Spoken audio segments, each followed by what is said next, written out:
Welcome to the Florida Real Estate and Entrepreneur Podcast, where we interview the best and the brightest business and real estate leaders. Our mission is to inspire and help 1,000 entrepreneurs to start and succeed in real estate and entrepreneurship. We will give you the exact playbook to succeed in your business through the experience of those who blaze the path. We're bringing the what's working today directly to you. Let's get started. Welcome back to the Florida Real Estate and Entrepreneur Podcast. I've got an awesome guest today, my friend with two first names, Nicholas Nick. Hey. Nicholas, man, I'm guys? so pumped to have you. If you guys don't know Nicholas already, which you probably do because he's awesome, he runs a company called Lead Mining Pros. They do all kinds of awesome marketing stuff for tons of entrepreneurs in the real estate space. He's a great business owner. He's a fantastic human. And I'm grateful to have you here today, man. Yeah, no, thank you so much. I'm very glad to be here. I was very happy when you reached out. Yeah, awesome. Okay, so let's just catch everybody up to speed. You're in the real estate space. You know, how did you get into the real estate space? What's your journey been, and where are you at today with your awesome company? Awesome. Yeah. So basically, I was a restaurant manager for 13 years. Started off in that field, did that for a while. Then what I ended up doing is I ended up leaving that industry. You know, after 13 years, I realized that I was a different breed than the average miserable person around me. And, I remember I called it running out of role models, if anyone can relate to that. You know, I was looking at my boss. He was a grumpy dick. I was looking at his boss. He was a grumpier dick. And I was like, why would I ever want to be these people? You know, is something that I told myself. And I realized that their life wasn't anything I desired at all, right? And so that's when I decided to quit. So I left the restaurant industry, but, when I first left, I really hated myself for a long time. You know, how could I spend 13 years doing this? I wasted so much time, blah, blah, blah. You know, it wasn't until after I was gone for 4 years that I realized that my restaurant career absolutely taught me everything that I could have ever imagined. So then after I left there, I ended up getting a job at a real estate education company. Okay, some of you guys may have heard of it. It's called Clever Investor. I worked for Clever Investor felt like 9 years ago now. But I worked for them when I was 30. So yeah, exactly 9 years ago. And I started with them as kind of like an executive assistant. I didn't know what the hell they did. I went from flipping burgers and they're talking about flipping houses. You know, I never knew real estate as a business. I only knew real estate as a place to live up until that point, right? Like maybe many of us have when this journey got started. So I was like, what do? We give entrepreneurs therapy? Like, what's this mentoring thing? I was so ignorant to all of it. You know, I mean, my father taught me to be a blue collar guy. Restaurants, I think, is very blue collar, to be honest with you. And so I didn't even understand this white collar approach to life, whatsoever. So, I get hired at Clever. 10 months goes by. I get 3 promotions and I end up becoming an executive over their entire mentorship department. Now, not sales. You know, a lot of people think I come from sales because I might be smooth or charismatic or thing. I was never a sales guy ever in my life. I've always been a service guy. Restaurants are service. And then this job, I was there like director of fulfillment. So I made sure that all the students were getting what they were promised, that everybody was happy, right? It was so in my wheelhouse coming from restaurants. So I did that for like 2 years. I ended up really changing their program in a huge way, reduced refunds, made sure customer satisfaction was through the roof. And one of the things I did there that led me to where I am today was people were struggling with direct mail. And they were coming into this coaching program that's expensive. And then they were asked to spend $5,000 to $10,000 in direct mail. And I like direct mail, but direct mail is like blackjack, right? Sometimes you can sit down and you can lose and lose and lose. And then sometimes you can sit down and you win. You know, can we talk about that real quick? Because, a couple of things. Number one, our real estate company is called Blackjack. And number two, we've sent millions of pieces of direct mail since 2015. It has been a mainstay in one of our primary marketing channels. But, you're right. It's very expensive and it takes a lot of time. And I want to note one other thing too, before you tell the rest of the story, because you and I met at an event in Florida and you are You are definitely a connector. Like, we didn't know each other. We probably, like, I knew who you were, but we didn't know each other. We connected, we're like talking, we talk about your service. We're chopping it up about results, things like that. So like you do connect really fluidly, and it would appear probably to most like, gosh, I bet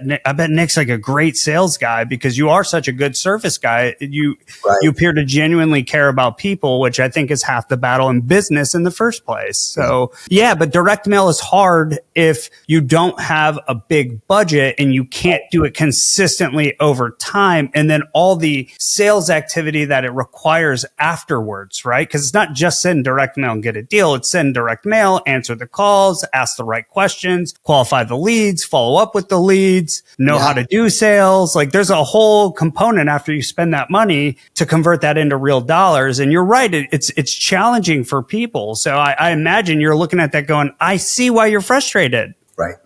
And to your point, when you're too new, in my honest opinion, direct mail is a little too skillless. And what I mean by that is there's nothing you can freaking do to improve your results. You pay, the mail goes out, you wait by your phone. Right.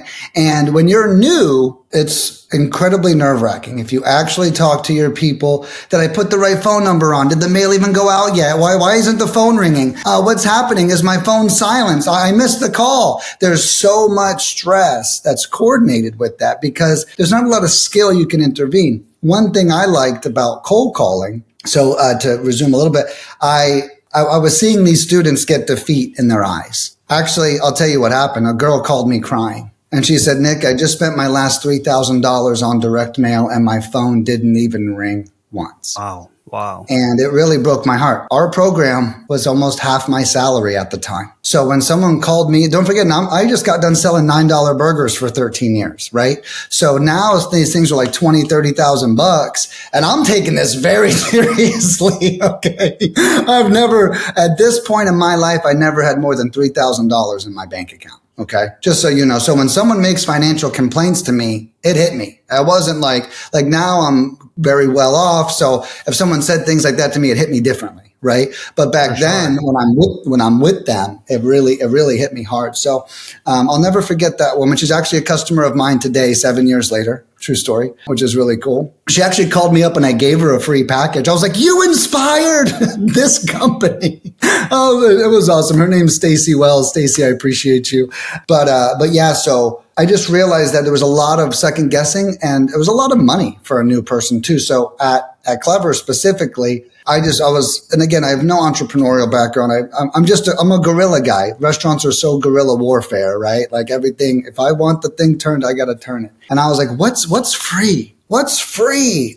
What is free? And then it hit me that we're all already paying Verizon. Okay. And with Verizon, it's like, we're already paying these guys. Let's go ahead and just use it. So I was actually teaching everyone to dial by hand. Okay. Because it's free. Right. And it's like the rule was if you got money, do direct mail. If you don't have a lot of money, you need to be cold calling. Right. Yeah. So I started teaching this to the entire student body. It blew up because a lot of people didn't have a lot of money. So now it gave them something to do rather than wait by the phone. What's the time frame of this? So I started with Clever. I believe I was 31. So this was 8 years ago. Okay. Yeah. So you're at the forefront of like before cold calling blows up and gets saturated. You're kind of at the forefront of this with these guys. Yeah. Well, and more things I didn't understand, but you're exactly right. At the time, I didn't realize that I was being innovative, right? I'm just looking for a free solution because I don't want customers to call me upset anymore. I'm an executive. I gotta make customers happy. Like that's my only goal here. But you're exactly right. So we started throwing whole events that were based around cold calling that used to be based around direct mail. And it was great for the students because now there's no additional expense required on their part. It's just time. So that worked out really well. So when my time at Clever came to an end, naturally I went home and I was like, dude, cold calling works. I've never made a call myself yet. I've only been advising them to do it. Right. But I was like, now's my time to shine. So the true story was when I started weaning off of clever, I requested to work from home. And a part of my deal on working from home was I'm going to be a real estate investor. So I'm going to go live on Facebook every day and cold call live in front of the entire community. Okay. Awesome. Yeah. So every day for an hour a day, I'm just calling. And I've got the perfect gusto for that, right? Like that's totally my mojo. And so I call every day. And then a month in, people start calling out, hey, man, I see you're calling. You think you could call for me? Hey, man, could I pay you to call for me? And before I knew it, I had like 3 clients, and I was like, okay, yeah, you can pay me. I call the owner of Clever and I ask him his permission. I tell him what's going on. I'm not trying to do anything. But I was like, hey, they want me to call, blah, blah, blah. And that was the beginning. I didn't even realize that was the beginning of lead mining. And then one day, I'm a very competitive person. So one day I log into a wholesaling Facebook group and I see this Filipino advertising their call center with broken English, right? And I'm like, Nick, are you going to let this person out market you right now, bro? Like, I've never even marketed anything. So I type up this post. It must have been written by God himself because it went viral. And on that post, I got 287 comments of people that were interested and like 350 likes. And it was awesome. But one of my big differentiators that caught everyone's attention was we're all American. Okay, there's no foreign callers, there's no Filipinos, it's 100% American, at least at that time.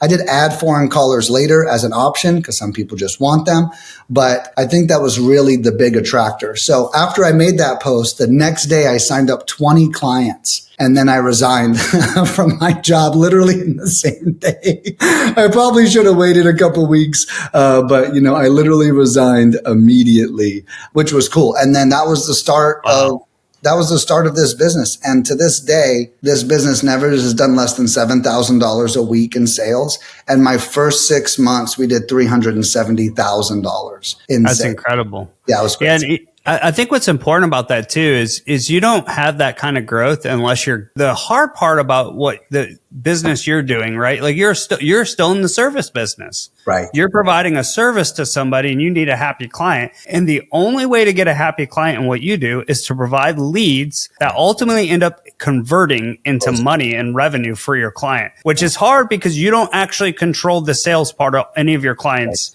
funnel. And I know you do some things to help even train people who use your service because you want them to win so badly, which I think is super powerful. But that's a tough business. People think that, the lead providing businesses are easy. It's maybe easy for them to get the leads because they know what they're doing, but it's hard for them to not be able to control their clients' results. But that's what their whole reputation is hung on, right? But you don't grow like that if you're not getting results. So I mean, I'm imagining at this time, you're like on the precipice of the upswing in the real estate market, which is going to go bananas for the next 10 years. And you're doing something that probably not saturated yet, doesn't really get saturated till like 2019. And then everybody's like in that community doing cold calling at scale. And wow, man, that's just incredible. So talk to me about that. Like your clients must have been getting results. So you're running this cold call operation. You're getting leads to your clients probably at a good clip. And what was that like? Like, were they like getting results? How were you dealing with the ones who weren't getting results at that time before you kind of had it figured out? What did that look like? So, one of my first clients ever actually just called me last week and hired me again. It's crazy that someone's been following me for 8 years, 7 years, and he came back. And I'll never forget what he said, because one of the things, since I'm a service guy, not a sales guy, I talk about KPIs. I talk about results. I don't tell you you're going to get tons of closed deals. I tell you that we're going to make the calls, and on average, here's how many leads we get when we make this many calls. And on average, here's how many deals my clients close if they get this many leads, right? So I'm really in the numbers, right? I'm not in the hope. Right. So I think one thing I do is I don't sell hope, I sell reality. And I think that's helped a lot. And I'll never forget, I even told that when he came back and bought again last week, I said to him, you said something to me that I still tell people to today. And his name is Maurice Waller. And he calls me up and he says, he hires me and he goes, Nick, and he calls me afterward. Nick, man, I'll tell you, dude, I did not close a deal, bro. But you know what? You did exactly what you told me you were going to do. You called people, you got leads, you sent them over. I'll tell you, that's a huge compliment. And so I think Back then, I didn't have as many amazing systems. So now I meet with clients weekly on a one-on-one level. I have group coaching that's completely free where I teach them how to convert leads in a group coaching call. And I have like free courses now. Back then, I just had amazing customer service and always answered my cell phone. Okay. Yeah.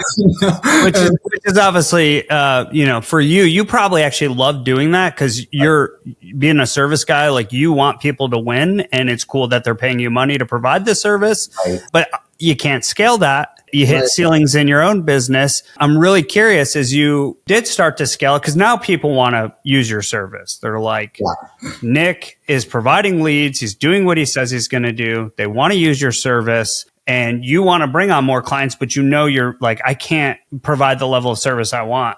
How does that transition go? How do you create scale in your company? And then how do you keep the level of service that you can personally provide to people because of how awesome you are? All right. Well, now my answer is going to be a little crazy here because I do still answer all my own phone calls. I do still meet with clients one-on-one. But I think it's important to have a lot of the things that I have. I have systems everywhere, right? And a lot of people, they go, how do you do it? Oh my God, this is crazy. And especially in the mastermind I met you in, because a lot of people I don't even want to say, I would not call what I do working hard. I worked hard to create systems that allow my life to be easy, right? That's what I've done. I'm kind of a systems expert. To have a cold calling team of 15 Americans and 35 employees, you better be a systems expert because things are going to get ugly. But, definitely. I don't really feel like I ever bottlenecked, to be honest with you, but it's only because as I got free time, I took it up with more time. So I'll give you an example. I used to never even let clients book calls with me. I used to only have my cell phone number on the website. Now, I actually love that. And the reason is a spontaneous call is always shorter than a scheduled call. Oh, okay? Yeah. So like when someone's like, hey, how's it going? Hey, I used to celebrate. Oh, 4-minute call. Woo! I'm off the phone. And not that I'm rushing them off the phone, but it's important to know how long this takes us. Then after a while, I moved to book a call or call immediately. Okay, so you could book a call, fill up my calendar, which I hated at first because I was so free for the first 3 years. I'm like traveling the country. All I have to do is answer my phone when it rings. Now I got to be like sitting down and like somewhere and stuff. So then I switched to book a call, which was really cool. But I still love, to this day, you can book a call or call me immediately. And it's really been really amazing to let my life be ran by a calendar. Now, I can block off the calendar and I can go do my thing, and I'll always still answer. If I was just in Phoenix for 9 days, I'll always answer if the phone's ringing, to be honest with you. So my scalability improved with systems, and then a lot of the things we talked about, the courses. So a lot of people call me and they'll ask me questions and I'll say like, look, I'm going to give you the short answer now, but I have a free course online that goes deep, right? And I think little tricks like that save me a lot of time too. So I've kind of just figured out this amazing service way where I feel like I'm everywhere, but it's not really that busy anymore, Yeah, that's incredible. I'm going to ask you a question. You probably don't get asked this a lot. I think it's really important to talk about this being a service provider. I want to know two things. I want you to tell me about like your worst client experience and what made, you don't have to say who it is, obviously, but what made them a bad client? Because I wish, I see this all the time. Like I'm super reserved when it comes to recommending a service company, even if I have really good success with them personally, because we're just different and I take it very seriously. Like if I recommend your company and it's because I use them, it's because I get results. But I also, I look at it two ways. Like number one, like I'm recommending to Nicholas to use his amazing Lead Mining Pro service. And I'm confident that he'll do well because he's done well for me and what he provides. But I'm also looking at the client I recommend. Sometimes they're jerks and they don't understand and they're prickly and they're just more of a problem. They're not even worth the money they're paying to that company. And I see that happen sometimes. It can be frustrating in both ways. So tell me about the worst client, what made them the worst client. And then I want to talk about like what makes a good client, what makes a good client, because that's just as important as you providing the good service that you provide. So I'll start by saying this. To this day, I have the best clients in the world. If you ever hear my recordings, they come in happy, they are happy, they leave happy. Now, okay. In the beginning, I think right now everyone's referred. Like we have like no marketing. So everyone's like, hey, I heard you crushed it for Billy, right? So that, first of all, that helps a lot now, That's right? the best marketing. Yeah, That's the best marketing. Absolutely. My marketing budget's less than 1% of my total sales, just so you know. So it's great. It's crazy, bro. It's crazy. But so I'll go back in time for this story, okay? Because I don't have any difficult customers anymore. Thank God. And I'm not even kidding. I really don't. I'm the luckiest entrepreneur alive. We don't even refund. I have like no refunds. It doesn't even exist. But there's a couple of them. One is the skeptic, okay? And I respect the skeptic because I know there's a lot of scam companies out there, right? So I think it's important to have a healthy level of skepticism, but you have to be ready to be proven wrong, right? You can't just keep the skepticism. So one is the skeptic. The good news is when people get me on the phone, they know I kill all skepticism. Holy crap, you answered? Oh my God, and you're the owner? Wow. Like, so that kind of helps a lot. But skeptical people, or better word, pessimistic, which is even worse than pessimistic, means it's a habit to be negative, right? So the pessimist is absolutely the worst customer. I can tell you that no one's ever called me and been extremely pessimistic and then closed deals ever in a million years. Okay. Cause they can't. If you think I suck and you hire me, then you think all my leads suck. And guess what? If you think the leads suck, you're right. That's one of my famous sayings, right? Like if you think they suck, you're right. If you think they're great, you're right. So it's really up to you how you feel about these things. So that's number one.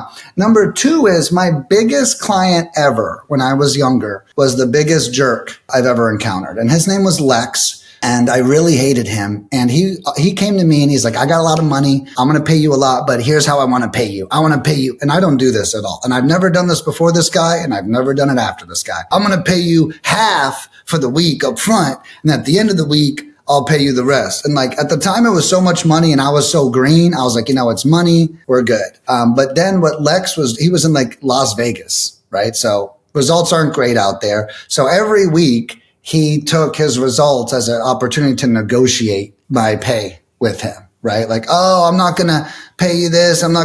But he was my biggest client when he paid. Okay. Is probably a better way to put it. But so, and I don't deal with that. I'm a big integrity person. We come up with the deal. We do the deal. That's how it works. Right.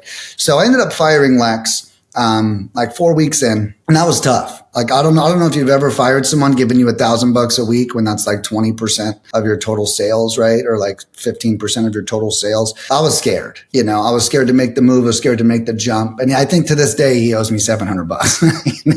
It's like, I fired him with the deficit. The collections. Yeah. I was like, I told him the truth. I said, Lex, you're attacking me, but I don't think we suck. I think you're just trying to pay me less. So you're using the attack to try to make me think I suck to then try to pay me less, right? It was just like a narcissistic play is what was happening. He was just trying to manipulate me. Oh, yeah. And I was like, what you're doing is you're really lowering my confidence really early in this entrepreneur game. And that lowered confidence is actually costing more than the money you're giving me. This is exactly what I said to him. And then I let him go. So that was probably the most difficult of them. But, in short, and I've never come across another person like him since. He definitely had a huge dose of narcissism, thought he was a huge deal. And then right after he left us, he created his competitor of my company, which of course went out of business soon after. The best part Isn't about that how it goes? That's how it goes, right? Well, being in business 7 years, I've seen companies come and go. I mean, they're everywhere. Some of them are even in the mastermind with us. They start up a cold calling company, they stop, they do this. So it's kind of been interesting to see. And now to flip it, what's the best customer? Right? I can tell you right now, the best customers are the optimistic ones. This is a true story. I had a girl call me up. And she goes, Nick, I know this is going to work because my mentor told me about this and he only tells me about things that work. Okay. This woman called me. She paid us $1,000. She called me 3 days later. Nick, I closed the deal. I was like, you closed it? She goes, yeah. The very first day I got a lead. I called them up. I put it under contract. I just sold it to a buyer on Monday. Wow. And it's like she made it was in Indiana, in Muncie, Indiana, really small market. She only made $3,000, but it was like her first day. She had extra marketing spend though. On her first lead at that, right? And then of course a lot more came. And so I love that story because it shows the difference between optimism and pessimism, right? And if you hire me and you know this is going to work, and I can give you that confidence on a phone call with me or when you see my courses or my group coaching, right? When you have that confidence, that is exactly what's going to happen. You're going to get what you're looking for, which cut to, this is why I have the courses, the free coaching, and the one-on-one calls. Because what I've learned, if you know you're supported, you automatically take more action. You know what? Yeah. Nick's got my back. I'm good. I know I can call him if I need anything, and so that's what I do now. So I proactively dose them with optimism by supporting the shit out of them. And it's kind of been this, which I think this is why we're in this rocket to the heavens when it comes to our success recently. Yeah, and I know you're crushing it today. There's two fundamental things in there. And one of them, another way to look at the optimism is just straight up belief. There's a quote that's similar to what you said. It's like, if you think you can, you can. If you think you can't, you can't. And belief is such a powerful psychological thing. You're way more likely to succeed if you believe you can succeed. That's like part of the optimism. That lady that called you genuinely believed. There wasn't a doubt that she could close. These are going to be good leads. I'm going to close them, rather than these are cold call leads. I've heard that they suck. Like, your attitude, especially when you're doing sales, and if you're doing direct to seller marketing, you're a marketing and sales company. You're in sales. Your mindset is just as important as your skill.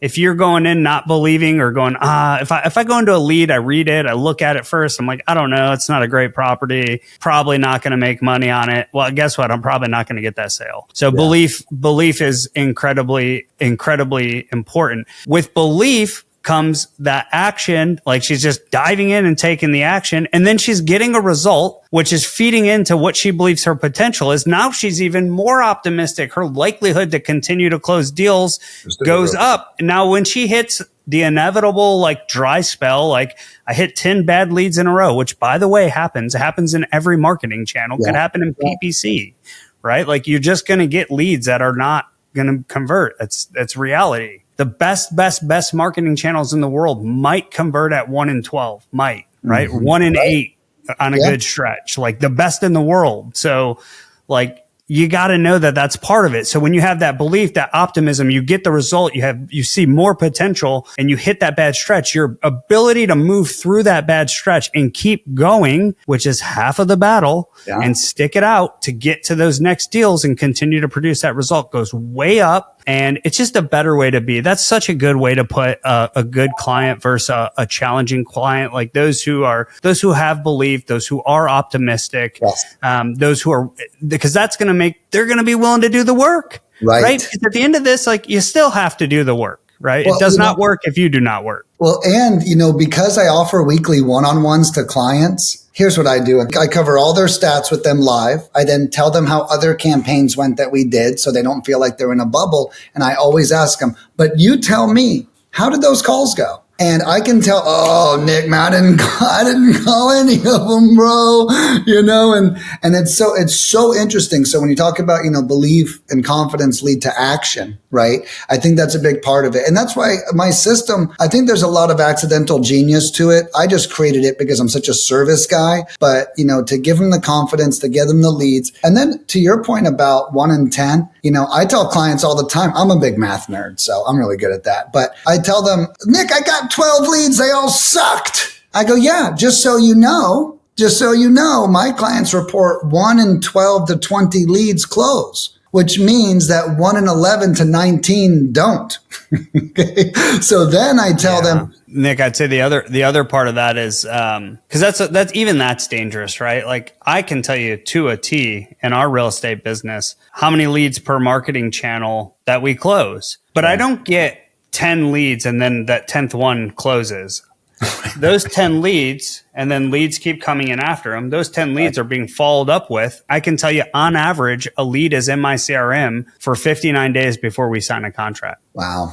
That's great info. Okay. And those 10 leads came in the first, I had 10 leads yesterday. Right. Right. So those 10 leads came in, but I know that I don't get a conversion for 59 to 60 days. And I definitely don't get a conversion if I don't do the follow up. Right. So it's not that Nick gives you 10, 20, 30, 40 leads and like, you're like, boom, I'm knocking down 2-3 contracts. It's Nick gives you 10, 20, 30 leads. There are going to be 3 deals in there or 2 deals in there. It is up to you to do the follow up and have the conversations and convert that into a contract. So it's not as black and white, but I guarantee if you look at your leads on paper and the quality product you're providing, like on average 1 in 12 to 20 is kind of what you're seeing across the board. That's fact. Yeah. Like that is true. Those leads get closed. Somebody is closing those leads. Why not you? Well, and that's exactly, so one thing I try to tell my clients is your goal is to get to 20. Right? That's your first goal. Get to 20. And I like all these mindset tricks. And so what I tell my clients is get to 20.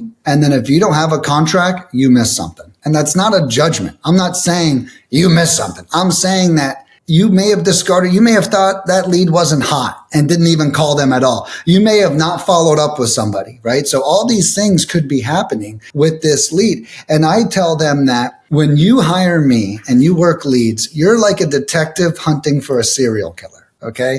You've got your pin board up. You've got all the leads up there. You've got wires all over the place connecting all the clues. And it's very important. That's why whenever we get to 20 and we don't have a contract, we got to go back through all the clues. What did we miss? Right. And I love that attitude because it just helps pivot away from, well, just get me 20 more leads. Look, I'll get you 20 more leads. But if you treat those 20 the way you treated these 20, it's You're not going to be change. Over 40. Yeah, exactly. Exactly. I was going to say, it's cool. Even having this talk, I realize I don't want to say I'm like a coach, but I am like a sports coach, right? Like, come on, Jimmy, get back up. Oh, my hamstring's tight. Stretch it out, Jimmy. Stretch out the hamstring, and so. Stretch out the hamstring. Right. No, I really just had that epiphany. It's like, it's not like coaching, like lecturing, right? It's coaching like you're on the field. You went to go kick a goal and I'm helping improve your technique in that kick. And I think what's really powerful about that is you're saddling with these guys, you're looking at their numbers, and you have this incredible luxury of having clients across the nation, different markets. You're seeing what they're doing. You're understanding results from different businesses. So it's kind of the law of averages, right? Like you kind of know what it should be on average. Now, some people are going to be way better. I'm sure you have clients who are just savages. They're doing great. And I think you probably have some who are like, okay. And then you have some who are still learning. They're like, I don't know. It's not working for me. And you're coaching them up. You're like, no, stretch it out, stretch the hammy, get in there. Look at this, look at that, look at this. And that's an extremely valuable piece of that service. Nick, let's pivot a little bit because I want to talk about Lead Mining Pros today. Like, what is Lead Mining Pros? I know I've looked at all your stuff. You offer all these really cool packages. Like, what do you offer to clients? What do they get? Like, what do people love? What's your best product that people do the best with? Like, what is like, if you got to give a 30-second elevator pitch or actually a 2 to 5 minute elevator pitch on Lead Mining Pros, and what do I get? What are the services? Yeah, let's hear that. Absolutely. Yeah. So, I'll tell just a little short story first before I get in there. So when I was a kid, my father used to buy electronics and he would just hand them to me. Nick, set it up. Right. My father didn't want to hook up the TV. He wanted to watch the TV. He didn't want to hook up the stereo. He wanted to listen to music. So when you think about what I do for my clients, I literally do the same thing 8-year-old Nick used to do for my dad. And you bring me your business and you're like, I want to close deals. Here. And so then I generate the leads. I connect all these dots for you. So that being said, we offer 5 things to every single client. Okay. I can pull a list in any market in America, land or houses, doesn't matter. I have great list sources for both of those. I then offer skip tracing. Okay. The skip tracing is incredibly accurate. We get the right person on the phone over 85% of the time. And we can prove that to you with every campaign that we run because we track those metrics with every campaign. Then I offer American cold callers where we call everyone up to 3 times if they don't answer. And if they do answer, we ask them if they own the property and ever considered selling. And then if they say yes, then we ask them 12 qualifying questions and send them over to you the second second it's generated. Then we text message everybody. And then anyone who replies positively, we keep replying on your behalf for free. So the text messaging isn't like per text, like, oh, how much per text? No, it's per conversation. I'm not a big fan of nickel and diming. I don't want to be like, we sent 4,000 for Billy, send him an invoice. Like that's too much administrative work. But so I'm a big fan of less administrative work. So we do all these things. And then at the end of every week, you get invited to a one-on-one call with me. It's optional. You don't have to take it. I recommend everyone take it at least once or twice. So you just get a feel for what I would say. And so it's like that is everything that, we offer as a whole. And that's why I say it's like that stereo. You don't have to run the wires. You don't have to, what script do I use? We got it. Who's going to do the calls? We got it. What software do you use? I got it. I got it all. You don't have to do anything. All you have to do, I tell every client this, is have a great attitude and call the leads. That's it. Yeah. That's the only thing required of you. Call the leads, man. That's half the battle. Yeah, absolutely. But that's kind of our pitch. And on top of that, we're no contracts, no commitments, no setup fees. So everyone that comes to us, everything's pay as you go. There's no huge package, and you may have seen I offer everything in 4 different sizes too, which I think is brilliant because I've got like a $550 package. I've got a $1,000 package. I've got a $1,500 package and a $7,000 package. So no matter what your budget is, I can fit in there. And in some cases, even let's think about the 550 real quick. That's 1 month of a dialer and 1 employee, no list, no skip, no training. So like even if you were to take it on yourself, in some cases, it's like, wow, this would be like my overhead alone would equal 550 if I was to do this myself. So there's some really cool benefits. And on top of that, you get real Americans. And one thing we've learned as of late, because we offer both American and foreign, I'm actually just about to can the foreign team. And it's just because A, there's not a lot of sales coming in, and B, the results are so drastic. Where we're at nowadays with Facebook scams and internet scams, when people are hearing a foreign person on the phone, I don't think so. They're just hanging up the phone. I think scam culture is getting way too prevalent for the foreign culture, I think, to keep ringing throughout our industry, to be completely honest. Certainly a challenge. Yeah. And that's such an incredible product. What I love is that you're meeting investors where they are. You've got a product for that new person who's on a really tight budget, is committed to this industry and, needs to generate leads. They're the literal oxygen of your business. You cannot survive without leads, and you're meeting them where they are with a package that makes a lot of sense for them. And you can also service bigger clients who want to add that campaign to their omnipresent marketing stuff, like people like us. We want to hit everybody from all channels so we can use your service. I think that's incredible. I'm curious, are you doing any work for real estate agents? We get a lot of real estate agents on this podcast and that would listen to this podcast. What are you doing for real estate agents? So real estate agents, I do the same thing for both. And what I mean by that is,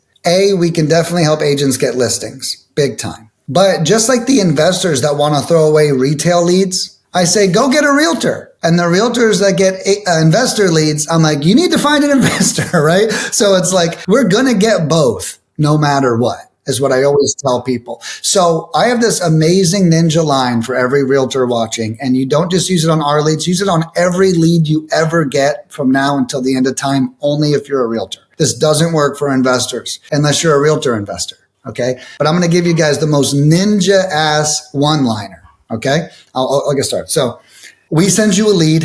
Our employee's name is in the notes. So then you call the lead and you say, hey, yeah, you just spoke to Sherry about 123 Sycamore Street. Oh, yeah, sure did. Oh, great. Well, Sherry told me you may be interested in selling, but why don't you tell me, how did you plan on doing that? That's super ninja. So I know it's only one sentence. I know realtors are like, why have I never thought of that? What happens is with all sales processes, no matter what industry you're in, we blow a sale because we think we know what they're thinking. The worst. That's the word. Yeah. Never make assumptions. Right. Let this person tell you, Sally up the street sold at 4 times market value. I want to be like Sally. Okay, great. That's a listing. right? Oh, the upstairs bathroom, every time I flush it, the house floods. That's an investor lead.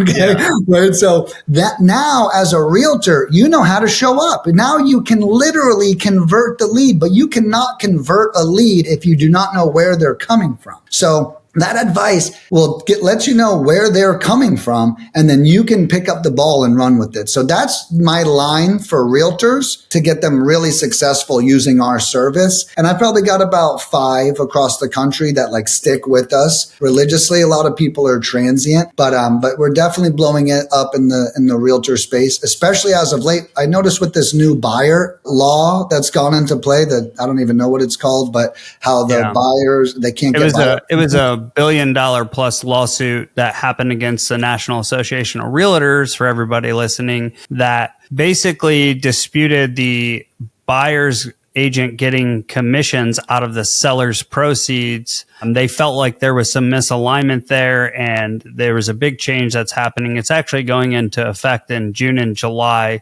Wow. Wholesale, which really not a lot has changed. What has changed is the real estate agents have to be more skilled.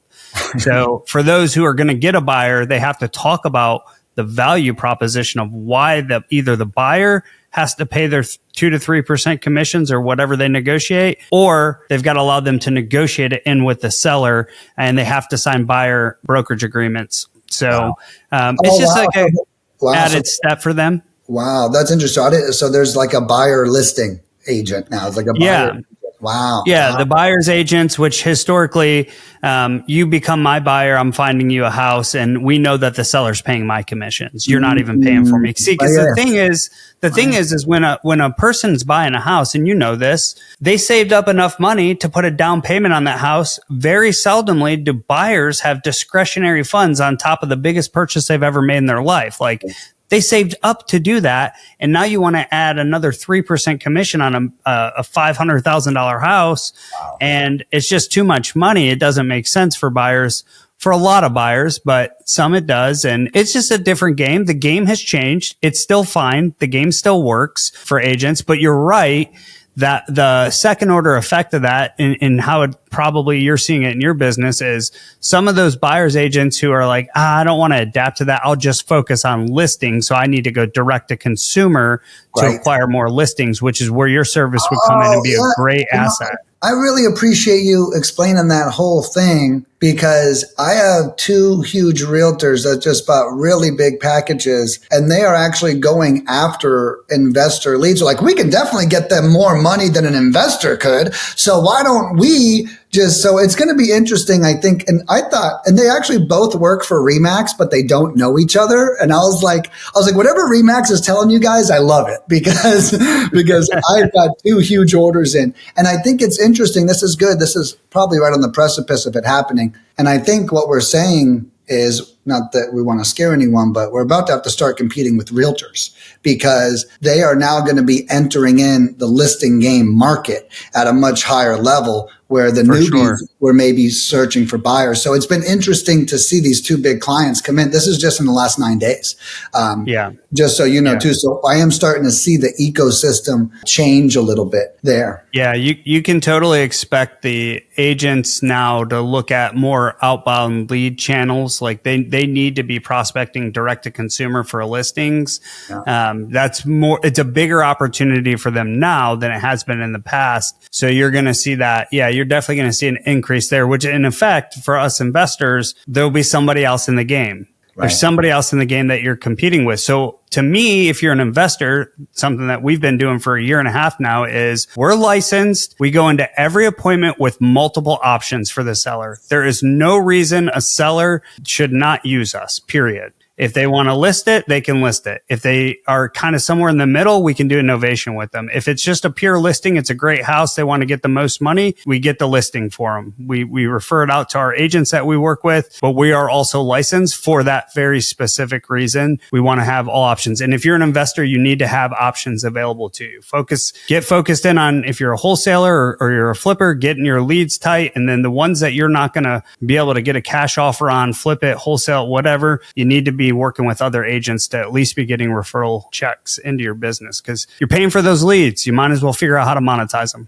And it's so funny. I've actually been saying that since day one too. It's like, even if you give it to a realtor and they list it, and even if they don't give you any money, you still have goodwill in the marketplace. Even if they don't list it, you're like, that guy gave me a free lead. Let me try to give him a free lead. So it's like this energetic thing exchanges. And one thing I tell all my clients, which not too much anymore because it's all kind of built into my flow, but it is, if your only strategy is buy low, sell high, I probably wouldn't hire me, right? And it's not because I'm not going to get you a deal, but it's because if you're just a one-trick pony, if I send you 20 leads, you're going to drastically cut down your opportunity for close. But if you're working novations, listings, buy low, sell high, and creative finance, bro, like you have 400% chance to close every deal now, as opposed to just the buy low, sell high. So to your point, I preach the exact thing in my courses. I touch on, I'm not a super expert, but I touch on all these opportunities